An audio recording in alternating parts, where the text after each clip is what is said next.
ಸ್ನೇಹಿತರೆ, one step to success ಚಾನಲ್ಗೆ ತಮ್ಮೆಲ್ಲರಿಗೆ ಸ್ವಾಗತ. ಸ್ನೇಹಿತರೆ, ವೆರಿ ಗುಡ್ ನ್ಯೂಸ್ ಏನಂತಂದರೆ, ಶಿಕ್ಷಕರ ನೇಮಕಾತಿಗೆ ಇದ್ದಂಥ ಎರಡು ಅತಿ ದೊಡ್ಡ ತೊಡಕುಗಳಾಗಿದ್ವು. ಒಂದು ಒಳ ಮೀಸಲಾತಿ, ಇನ್ನೊಂದು ಬಂದರೆ ವಿವಾಹಿತ ಮಹಿಳೆಯರು ಕೋರ್ಟಿಗೆ ಹೋಗಿದ್ರು. ಈ ಎರಡು ವಿಚಾರಗಳಲ್ಲಿ ಇವತ್ತು ನಾವು ಸಕ್ಸಸ್ಫುಲ್ ಆಗಿದೆ. ಸೊ ಈ ಹಿಂದೆ ಕೂಡ ನಿಮ್ಗೆ ಹೇಳ್ತಾನೆ ಇದ್ದೆ, ನಾನು 15 ದಿನದಲ್ಲಿ ಆಗ್ಬೋದು, ಸೊ ಪ್ರಿಪೇರ್ ಇರಿ ಅಂತ ನಾನು ಹೇಳ್ತಾನೆ ಬಂದಿದ್ದೀನಿ. ಸ್ನೇಹಿತರೆ ನೋಡಿ, ಈ ಎರಡು ಕ್ಲಿಯರ್ ಆಗಿದೆ. ಇನ್ನು ನಮ್ಮ ಒಂದು ಶಿಕ್ಷಕರ ನೇಮಕಾತಿಗೆ ಸಂಬಂಧಪಟ್ಟಂತೆ ಯಾವುದೇ ತೊಡಕುಗಳಿಲ್ಲ. ಇನ್ನು ಏನಿದ್ರೂ ನೋಟಿಫಿಕೇಶನ್ ಮಾತ್ರ. ಓಕೆನಾ, ಒಂದು CNR ರೂಲ್ ಬರೋದಿದೆ. ಸೊ CNR ರೂಲ್ ಬರುತ್ತೆ. ಸೊ ಅದಾದಮೇಲೆ ಇರ್ತಕ್ಕಂಥದ್ದು ಕೇವಲ ಒಂದೇ ಒಂದು ನೋಟಿಫಿಕೇಶನ್, ಯಾವಾಗ ಬೇಕಾದರೂ ಆಗ್ಬೋದು. 30 ದಿನಗಳಲ್ಲಿ ಎಲ್ಲ ಪ್ರಕ್ರಿಯೆಗೆ ಆರಂಭ ಮಾಡ್ತೀನಿ ಅಂತ ಗೌರ್ಮೆಂಟ್ ಹೇಳಿದೆ. ಸೊ ಹಾಗಾಗಿ ನನ್ನ ಒಂದು ಯೂಟ್ಯೂಬ್ ಚಾನಲಲ್ಲಿ ಸ್ನೇಹಿತರೆ, ನಾನು 6ರಿಂದ 10ನೇ ತರಗತಿಯ ಕನ್ನಡ ಕವಿ ಮತ್ತು ಕೃತಿಕಾರರ ಪರಿಚಯನ ಸ್ಟಾರ್ಟ್ ಮಾಡಿದ್ದೀನಿ. ಸೊ ನೀವು ಒಮ್ಮೆ ನೋಟಿಫಿಕೇಶನ್ ಆದಮೇಲೆ ಓದಿದ್ರೆ ಯು ಆರ್ ನಾಟ್ ಸಕ್ಸಸ್ಫುಲ್, ಯಾವತ್ತೂ ಆಗಲ್ಲ. ನಿರಂತರ ಅಭ್ಯಾಸ ಮಾತ್ರ ಸಕ್ಸಸ್ಫುಲ್ ಆಗಲಿಕ್ಕೆ ಸಾಧ್ಯ ಇದೆ. ಒಂದು ತಿಂಗಳಲ್ಲಿ ನನಗೆ ಎಲ್ಲ ಮುಗಿಸ್ತೀನಿ ಅನ್ನೋದು ಒಂದು ದಡ್ಡತನ ಅಂತ ಹೇಳ್ತೀನಿ ನಾನು. ಹಾಗಾಗಿ ಸ್ನೇಹಿತರೆ ಬನ್ನಿ, ನಾನು ಈಗ 6ರಿಂದ 10ನೇ ತರಗತಿಯ ಕೃತಿಕಾರರ ಮತ್ತು ಕವಿಗಳ ಪರಿಚಯನ ಆರಂಭ ಮಾಡಿದ್ದೀನಿ. ಅದ್ರ ಜೊತೆಗೆ ಇಂಗ್ಲೀಷ್ 6 to 10 LBA ಪ್ರಶ್ನೆಗಳು ಮತ್ತು ಗ್ರಾಮರ್ ಟಾಪಿಕ್ನ ತೊಗೊಂಡು ಬಂದಿದ್ದೀನಿ. ಯಾಕೆ ಗೌರ್ಮೆಂಟ್ ಟೆಕ್ಸ್ಟ್ ಬುಕ್ಗಳು ನಿಮಗೆ ಇಂಪಾರ್ಟೆಂಟ್ ಅಂದರೆ, ಅದೇ ನಮಗೆ ಬೈಬಲ್. ಯಾರೆಲ್ಲ ಗೌರ್ಮೆಂಟ್ ಎಕ್ಸಾಮ್ನ ಬರಿತಿದ್ದೀರಾ, ನಿಮಗೆ ಬೈಬಲ್ ಅಂದ್ರೇ 6ರಿಂದ 10, ನಿಮ್ಗಾದರೆ 12ನೇ ತರಗತಿ ಇಲ್ಲಿವರೆಗೂ ಇರ್ತಕ್ಕಂತಹ 6ರಿಂದ 12ನೇ ತರಗತಿಯ ಫುಲ್ ನೀವು ಪರ್ಫೆಕ್ಟ್. ಯಾವ ಕ್ವಶನ್ ಕೇಳಿದ್ರೂ ಆನ್ಸರ್ ಮಾಡೋ ಹಾಗೆ ಬಾಹೆಟ್ ಮಾಡಿ ಇಟ್ಕೊಳ್ಳಿ. ನೀವು ಬಾಹೆಟ್ ಅಂದರೆ ನಾನು ನಿಮ್ಗೆ ಕೇಳ್ತಿದ್ದೀನಿ, ಒಂದು ಪೇಜ್ ತೆಗೆದ್ರೆ ಆ ಪೇಜಲ್ಲಿ ಏನು ಕ್ವಶನ್ ಕೇಳಿದ್ರೂ ಬರಬೇಕು. ಅಷ್ಟು ಥರೋ ಆದರೆ ಕಟ್ಟಿಟ್ಟ ಬುತ್ತಿ ನಿಮ್ಮ ಸೆಲೆಕ್ಷನ್. ಓಕೆನಾ. ಸೊ ಇದು ಹೇಳೋದು ತುಂಬ ಸರಳ, ಆದರೆ ಮಾಡಬೇಕಾಗಿರೋ ಕೆಲಸ ತುಂಬ ಇದೆ. ಬನ್ನಿ, ಯಾರೆಲ್ಲ ನೀವು PSTR ಆಗಿರ್ಬೋದು, HSTR ಆಗಿರ್ಬೋದು, GPTಗೆ ರೆಡಿ ಆಗ್ತಿದ್ದೀರಾ, ನಾನು 6ರಿಂದ 10ನೇ ತರಗತಿ ಆಲ್ರೆಡಿ ಆರಂಭ ಮಾಡಿದ್ದೀನಿ.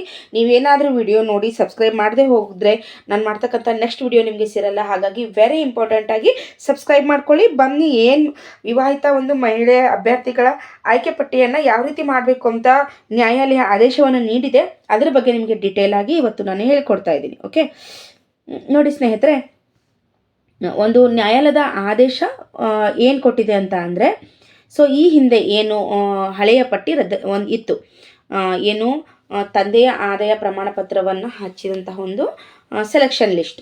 ಸೊ ಹಳೆಯ ಪಟ್ಟಿಯ ಒಂದು ರದ್ದು ಮಾಡಿ ಅರ್ಜಿಯ ಅಂಗೀಕಾರ ಮಾಡಲಾಗಿದೆ. ನೋಡಿ, ನ್ಯಾಯಾಲಯ ವಿವಾಹಿತ ಮಹಿಳೆಯರ ಅಭ್ಯರ್ಥಿಗಳಿಗೆ ಸಂಬಂಧಿಸಿದ ಅರ್ಜಿಯನ್ನು ಪುರಸ್ಕರಿಸಿದೆ. ಸೊ ವಿವಾಹಿತ ಮಹಿಳೆಯರು ಯಾರೆಲ್ಲ ಕೋರ್ಟ್ಗೆ ಹೋಗಿದ್ದಾರಲ್ಲ ಅವರಿಗೆಲ್ಲನ ಏನು ಮಾಡಿದೆ, ತಿರಸ್ಕಾರ ಅಲ್ಲ ಸ್ನೇಹಿತರೆ, ಪುರಸ್ಕಾರ ಎಕ್ಸೆಪ್ಟ್ ಮಾಡಿಕೊಂಡಿದೆ.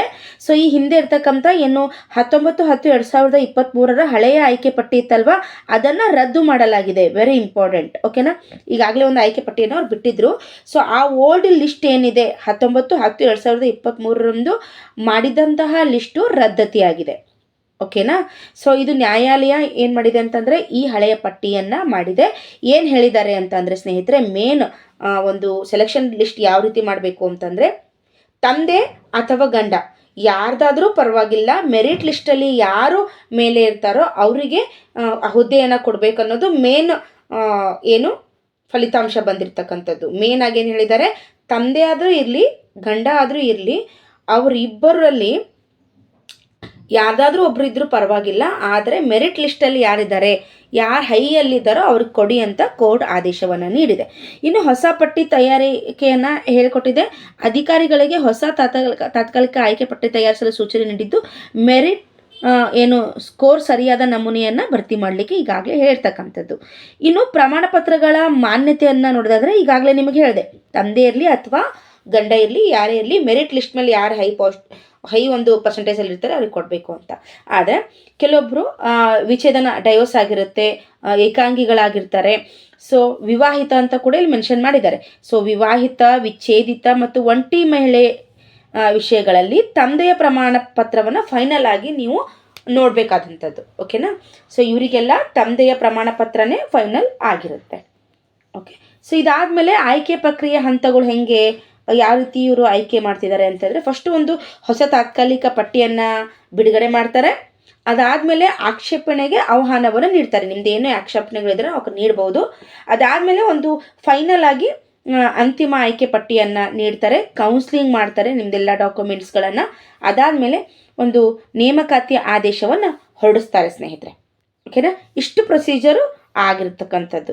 ಸೊ ಇದು ಯಾರಿಗೆಲ್ಲ ಅನ್ವಯ ಆಗುತ್ತೆ ಅಂತ ನೀವು ಕೇಳೋದೇ ಆದರೆ ಸ್ನೇಹಿತರೆ, ಈ ಒಂದು ವಿಚಾರ ಯಾರಿಗೆಲ್ಲ ಅನ್ವಯ ಆಗುತ್ತೆ ಅಂದರೆ 2A 2B third A third B ಈ ನಿಯಮಗಳು ಈ ವರ್ಗದ ಎಲ್ಲ ಅಭ್ಯರ್ಥಿಗಳಿಗೂ ಕೂಡ ಅನ್ವಯ ಆಗತ್ತೆ. ಇನ್ನು ಇದಿಷ್ಟು ಪ್ರೊಸೀಜರ್ ಮುಗಿಸೋಕ್ಕೆ ಎಷ್ಟು ಸಮಯ ಅವಕಾಶವನ್ನು ತೆಗೆದುಕೊಳ್ಳಲಾಗಿದೆ ಅಂದರೆ 2 ತಿಂಗಳು. 2 ತಿಂಗಳಲ್ಲಿ ಆದೇಶ ಪತ್ರ ಹೋಗುತ್ತೆ. ಸೊ ಯಾರೆಲ್ಲ ಸೆಲೆಕ್ಟ್ ಆಗ್ತಾರೆ ಇವರಿಗೆ ಸಮಯ ಮಿತಿ, ಇಡೀ ಪ್ರಕ್ರಿಯೆಯನ್ನು 2 ತಿಂಗಳ ಒಳಗಾಗಿ ಪೂರ್ಣಗೊಳಿಸಬೇಕು. ಕಂಪ್ಲೀಟ್ ಎಂಟೈರ್ ಪ್ರೊಸೆಸ್ಸು ವಿತಿನ್ 2 ತಿಂಗಳಲ್ಲಿ ಮಾಡಬೇಕು ಅಂತ ನ್ಯಾಯಾಲಯ ಹೇಳಿದೆ. ಓಕೆನಾ, ಅದು ಇಂಪಾರ್ಟೆಂಟ್. ಓಕೆ, ನ್ಯಾಯಾಲಯ ಎಷ್ಟು ನಿರ್ದೇಶನವನ್ನು ನೀಡಿದೆ. ಸೊ ಟೋಟಲ್ ಆಗಿ ನಿಮ್ಗೆ ಅರ್ಥ ಆಯಿತು ಅನ್ಕೋತೀನಿ.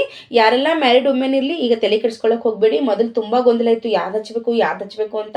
ಇವಾಗ ಓದೋದು ಮಾತ್ರ ಗಮನ. ನಿಮ್ಮ ಪಾಯಿಂಟಲ್ಲಿ ಹೈ ಇರಬೇಕು, ನಿಮ್ಮ ಪರ್ಸಂಟೇಜ್ ಹೈ ಇರಬೇಕು ಅಷ್ಟೇ. ಯಾರನ್ನು ಹಚ್ಚಿರಿ, ನೀವು ಹಸ್ಬೆಂಡ್ ಆದರೂ ಹಚ್ಚಿರಿ, ನಿಮ್ಮ ತಂದೆಯವ್ರಾದ್ರೂ ಹಚ್ಚಿರಿ, ಎಕ್ಸೆಪ್ಟ್ ಮಾಡ್ಕೊಳ್ತಾರೆ. ಸೊ ಇದು ಫೈನಲ್ ಆಗಿರ್ತಕ್ಕಂಥದ್ದು. ಇನ್ನು ವಿಚ್ಛೇದಿತ ಆಗಿರ್ಬೋದು, ಏಕಾಂಗಿ ಆಗಿರ್ಬೋದು, ಡೈವರ್ಸ್ ಆಗಿರ್ಬೋದು, ಅವರೆಲ್ಲ ತಂದೆಯ ಒಂದು ಪ್ರಮಾಣ ಪತ್ರವನ್ನು ಮಾಡಿದೆ. ಇದೊಂದು ಗುಡ್ ನ್ಯೂಸ್ ಅಂತಲೇ ಹೇಳ್ಬೋದು ಸ್ನೇಹಿತರೆ. ಇದು ಇಷ್ಟು ಈಸಿ ಇತ್ತಂದರೆ ಮೊದಲೇ ಮಾಡ್ಬೋದಿತ್ತಲ್ವಾ, ಇವ್ರು ಕೋರ್ಟ್ಗೆ ಹೋಗಿ ಇಷ್ಟೆಲ್ಲ ಟೈಮ್ ಯಾಕೆ ವೇಸ್ಟ್ ಮಾಡಿದ್ರು ಅಂತ ಒಂದು ಕಡೆ ಅನಿಸುತ್ತೆ. ನನಗೆ ಅನಿಸಿದ್ದು ಕೂಡ ಸಹಜ. ಇದೊಂದು ಇಷ್ಟು ಈಸಿ ಇತ್ತಾ, ತಂದೆ ಹಚ್ಚಿದ್ರು ನಡೆಯುತ್ತೆ, ಹಸ್ಬೆಂಡ್ದವ್ರು ಹಚ್ತಿದ್ರು ನಡೀತಿತ್ತು ಅಂದರೆ ಮತ್ತೆ ಯಾಕೆ ಇಷ್ಟೊಂದು ಟೈಮ್ ತೊಗೊಂಡ್ರಿ, ಇವರು ಮೊದಲೇ ಹೇಳ್ಬೋದಾಗಿತ್ತಲ್ಲ ಅಂತ ಕೂಡ ಅನಿಸುತ್ತೆ. ಬಟ್ ಅವ್ರದ್ದು ಏನು ಪ್ರೊಸೀಜರ್ ಇರುತ್ತೋ ನಮಗೂ ಕೂಡ ಅಷ್ಟು ಗೊತ್ತಿರೋದಿಲ್ಲ. ಏನೇ ಆಗಿರಲಿ ಸ್ನೇಹಿತರೆ, ಈಗ ಸರಿಯಾದ ಸಮಯಕ್ಕೆ ಸರಿಯಾದ ನಿರ್ಧಾರ. ನಾನು ಈ ಹಿಂದೆ ಕೂಡ ವಿಡಿಯೋ ಮಾಡಿದ್ದೆ, this is the time. Okay, ಸರಿಯಾದ ಸಮಯಕ್ಕೆ ಸರಿಯಾದ ಇವಾಗ ನೀವು ಆರಂಭ ಮಾಡಿ. ನಿಮ್ಮ ನೋಟಿಫಿಕೇಶನ್ ಆಗಲಿಕ್ಕೆ ಅವರು 30 ದಿನ ತೊಗೊಂಡಿದ್ದಾರೆ ಅಂತ ಅಂದರೆ ಅಷ್ಟರಲ್ಲಿ ನಿಮ್ಮ ಫುಲ್ ಬೇಸಿಕ್ ಮುಗಿಸ್ಕೊಂಡು ಓನ್ಲಿ ರಿವಿಷನ್ ಪಾರ್ಟ್ ಇರಬೇಕು. 1 ತಿಂಗಳಲ್ಲೇ ಆಗುತ್ತಾ ಮೇಡಮ್? ಎಸ್, ನಿಮ್ಮ ಒಂದು ಕ್ಷಮತೆ, ನಿಮ್ಮ ಒಂದು ಕೆಪಾಸಿಟಿ ಹೆಂಗಿರುತ್ತೋ ಹಾಗಿರುತ್ತೆ. ಆದರೆ ನಾನು ಮಾತ್ರ ನಿಮಗೆ LBA ಪ್ರಶ್ನೆ ಉತ್ತರಗಳನ್ನು ಸ್ಟಾರ್ಟ್ ಮಾಡ್ತೀನಿ. ಸೈನ್ಸ್ ಆಗಿರ್ಬೋದು, ಇಂಗ್ಲೀಷ್ ಆಗಿರ್ಬೋದು, ಸೋಷಿಯಲ್ ಸೈನ್ಸ್ ಆಗಿರ್ಬೋದು, ಇಷ್ಟು ಮತ್ತು ಕನ್ನಡ ಕೂಡ ಗ್ರಾಮರ್ ಎಲ್ಲೆಲ್ಲಿರುತ್ತೋ ಅಲ್ಲಿ ತೊಗೊಂಡು ಹೋಗ್ತೀನಿ. ಸೊ ಎಲ್ಲ ವಿಷಯಗಳಿಗೆ ಸಂಬಂಧಪಟ್ಟಂತೆ ಫ್ರೀ ತರಗತಿಗಳಿರುತ್ತೆ. ಹಾಗಾಗಿ ಸಬ್ಸ್ಕ್ರೈಬ್ ಮಾಡ್ತಾ ಹೋಗಿ, ನಾನು ಮಾಡಿದಂಥ ವಿಡಿಯೋಗಳು ನಿಮ್ಗೆ ಸೇರ್ತಾ ಹೋಗುತ್ತೆ. ಇದು ಇವತ್ತಿನ ಮಾಹಿತಿ ಆಗಿತ್ತು ಸ್ನೇಹಿತರೆ. ಇನ್ನೇನೇ ಅಪ್ಡೇಟ್ಸ್ ಇದ್ರೂ ಕೂಡ ಹೇಳ್ತಾ ಹೋಗ್ತೀನಿ. Thank you so much watching this video. ಯಾರಾದರೂ ಏನಾದರೂ ಗೊಂದಲಗಳಿದ್ದರೆ, ನಿಮ್ದು ಏನಾದರೂ ಡೌಟ್ಸ್ ಇದ್ದರೆ ಕಮೆಂಟ್ ಮೂಲಕ ತಿಳಿಸಿ, ನಾನು ಅದನ್ನು ಬಗೆಹರಿಸಲಿಕ್ಕೆ ಪ್ರಯತ್ನ ಪಡ್ತೀನಿ. Thank you.